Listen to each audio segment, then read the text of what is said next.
A massive winter storm has slammed into the Northeast, leaving New York nearly at a standstill and causing chaos for travelers. In just the past 48 hours, blizzard conditions swept across the region, dumping over a foot of snow in some areas and triggering hundreds of flight cancellations at JFK, LaGuardia, and Newark airports. Emergency crews are working around the clock, while residents are being urged to stay indoors as dangerous road conditions persist. Authorities report widespread power outages across several counties and warn that the situation could worsen if temperatures continue to drop.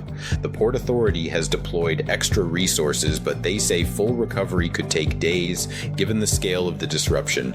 Fast news, smarter minds, neural briefs.